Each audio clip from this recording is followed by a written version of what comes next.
जय माता दी। वैष्णो देवी का विश्व प्रसिद्ध और प्राचीन मंदिर भारतीय राज्य जम्मू कश्मीर के जम्मू क्षेत्र में कटरा नगर के समीप की पहाड़ियों पर स्थित है। इन पहाड़ियों को त्रिकुटा पहाड़ी कहते हैं। यहीं पर लगभग 5200 फीट की ऊंचाई पर स्थित है माता रानी का मंदिर। भूवैज्ञानिकों के अध्ययन के अनुसार माता वैष्णो देवी का गुफा मंदिर काफी प्राचीन है। माना जाता है कि माता वैष्णो देवी ने त्रेता युग में माता पार्वती, सरस्वती और लक्ष्मी के रूप में मानव जाति के कल्याण के लिए एक सुंदर राजकुमारी के रूप में अवतार लिया था और जब त्रिकुटा पर्वत पर गुफा में तपस्या की थी, जब समय आया उनका शरीर 3 दिव्य ऊर्जाओं के सूक्ष्म रूप में विलीन हो गया, महाकाली, महालक्ष्मी और महासरस्वती। मंदिर की वैष्णो देवी मंदिर की कथा को वैष्णो देवी के भक्त श्रीधर से जोड़कर भी देखा जाता है। 700 वर्ष से भी अधिक समय पहले कटरा से कुछ दूरी पर स्थित हंसाली गांव में मां वैष्णवी के परम भक्त श्रीधर रहते थे। वे निसंतान और गरीब थे, लेकिन वे सोचा करते थे कि एक दिन वे माता का भंडारा रखेंगे। एक दिन श्रीधर ने आसपास के सभी गांव वालों को प्रसाद ग्रहण करने का न्योता दिया और भंडारे वाले दिन श्रीधर अनुरोध करते हुए सभी के घर बारी बारी गए ताकि उन्हें खाना बनाने की सामग्री मिले और वह खाना बनाकर मेहमानों को भंडारे वाले दिन खिला सके। जितने लोगों ने उनकी मदद की वह काफ़ी नहीं था, क्योंकि मेहमान बहुत ज़्यादा थे। वह सोच रहे थे, इतने कम सामान के साथ भंडारा कैसे होगा। भंडारे के एक दिन पहले श्रीधर एक पल के लिए भी सो नहीं पा रहे थे, यह सोचकर कि वह मेहमानों को भोजन कैसे करा सकेंगे। वह सुबह तक समस्याओं से घिरे हुए थे और बस उसे देवी माँ से ही आस थी।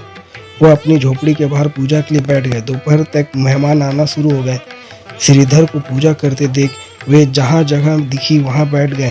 सभी लोग श्रीधर की छोटी सी कुटिया में आसानी से बैठ गए। श्रीधर ने अपनी आंखें खोली और सोचा कि इन सभी को भोजन कैसे कराएंगे। तब उसने एक छोटी लड़की को झोपड़ी से बाहर आते हुए देखा, जिसका नाम वैष्णवी था। वह भगवान की कृपा से आई थी। वह सभी को स्वादिष्ट भोजन परोस रही थी। भंडारे में भैरवनाथ भी आकर बैठ गए, जो कन्याओं को अलौकिक शक्ति जानकर उन्हें अपने वश में करना चाहते थे। माता जब उन्हें भोजन परोसने लगी तो वे बोले, मैं ये नहीं खाता, मुझे मांस चाहिए। वहाँ पर माता का रक्षार्थ ब्राह्मण रूप में हनुमान जी भी मौजूद थे। माता ने भैरवनाथ के मन की इच्छा जान ली और वह वहाँ से गायब होकर त्रिकुट पर्वत पर एक गुफा में चली गई। भैरवनाथ भी पीछे उनके भागे। बाद में गुफा के बाहर हनुमान जी और भैरवनाथ में युद्ध हुआ और अंत में 9 माह बाद जब माता तपस्या करके गुफा के बाहर निकली तो उन्होंने काली रूप धारण करके भैरवनाथ का सिर काट दिया। उसे पहाड़ी पर श्रीधर अपने परिवार के साथ पहुंचकर माता की तपस्या करने लगा।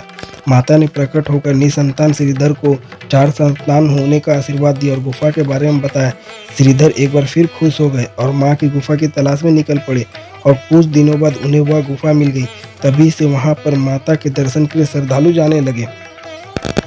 त्रिकुटा पहाड़ियों पर स्थित एक गुफा में माता वैष्णवी देवी का स्वयं 3 मूर्तियां हैं।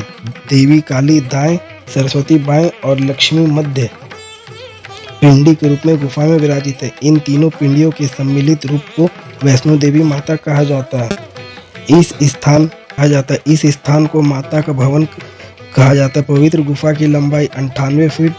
इस गुफा में एक बड़ा चबूतरा बना हुआ है। इस चबूतरे पर माता का आसन है, जहां देवी त्रिकुटा अपनी माताओं के साथ विराजमान रहती है। इस पवित्र गुफा को अर्धकुंवारी के नाम से जाना जाता है। अर्धकुंवारी के पास ही माता की चरण पादुका भी है। यह वह स्थान है जहां माता ने भागते भागते मुड़कर भैरवनाथ को देखा था। कटरा में बाणगंगा नदी है। कहते हैं कि माता ने अपने दिव्य धनुष से एक तीर चलाया था, जिसके चलते यह नदी निर्मित हुई।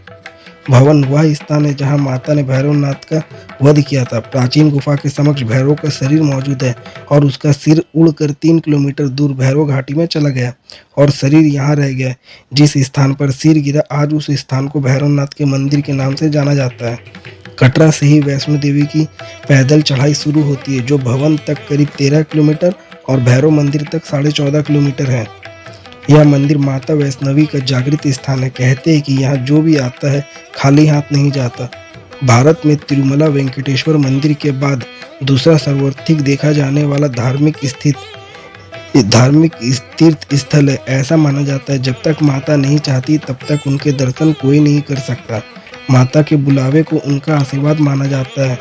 माता के दर्शन करने की यात्रा लगभग 24 किलोमीटर लंबी है, जो कि एक कठिन यात्रा मानी जाती है। जय माता दी।